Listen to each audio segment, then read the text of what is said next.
എന്താ നേരത്തെ ആരായിച്ചോട്ടുണ്ടല്ലോ? ഞാൻ ഈ കാര്യങ്ങളൊക്കെ ഒന്ന് അറിയാൻ വേണ്ടി വന്നതാ. അയ്യോ എന്തു പറ്റി? വല്ലാതെ മെലിഞ്ഞോയല്ലോ. എങ്ങനെ ഉണ്ടായിരുന്നു?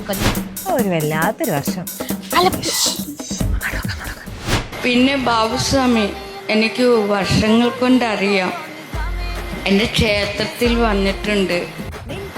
മനോഹരമായ ദിനങ്ങളായിരുന്നു ബാബുസ്വാമി. അതുണ്ടോ? അതാണ് അത്ര ഹസ്കി ഡാൻസ്.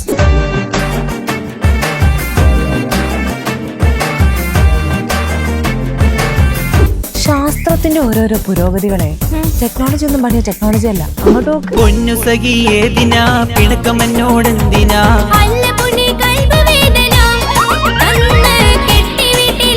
പിന്നെ ഞാൻ ലവനെ കണ്ടോ? ലവ വന്ന പിന്നെ ഒരു മനുഷ്യന് പോലും പുറത്തിറങ്ങാൻ പറ്റത്തില്ല. എല്ലാരും വയറില്ല. നിങ്ങൾക്ക് ഇപ്പോഴത്തെ നിങ്ങളുടെ ജോലി ബോറടിക്കുന്നില്ലേ? പുതിയ ജോലി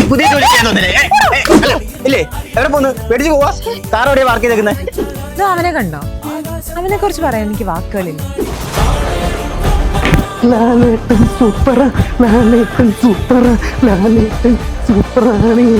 പിന്നെ ഒരു വെറൈറ്റി മുതലുണ്ട്. അങ്ങോട്ട് നോക്ക്. എന്റെ പൊന്നു ബേബി, എന്നെ ഒന്ന് വിശ്വസിക്ക്. അത് ഞാനല്ല. ഒരു ഫാബ്രിക്കേറ്റഡ് വീഡിയോയ്ക്ക് ഒരു ഏക്ക് നമ്മുടെ ബന്ധത്തെ തകർക്കാൻ കഴിയില്ല ബേബി. എനിക്ക് എന്റെ ചേട്ടന് വിശ്വാസ. എന്റെ ഒരു ഫാബ്രിക്കേറ്റഡ് വീഡിയോ ഇറങ്ങിയിട്ടുണ്ട്. ഒരു ചേട്ടൻ വിശ്വസിക്കില്ലല്ലോ അല്ലേ? എനിക്കൊരു ഒറ്റ വോട്ട് ഈ പഞ്ചായത്തിൽ നിന്ന് കിട്ടി. അതാരാന്ന് കണ്ടുപിടിച്ച് ഞാൻ ചെരുപ്പെടുത്തോളൂ. പോയിട്ട് വരാവേ. അങ്ങനെ ഞാനെന്തായാലും പോവാ. ഇനി ഇത് നീ കാക്കുക. പോട്ടെ. ദൈവമേ, ഇതൊക്കെ എന്റെ തലയിലാവുന്നു.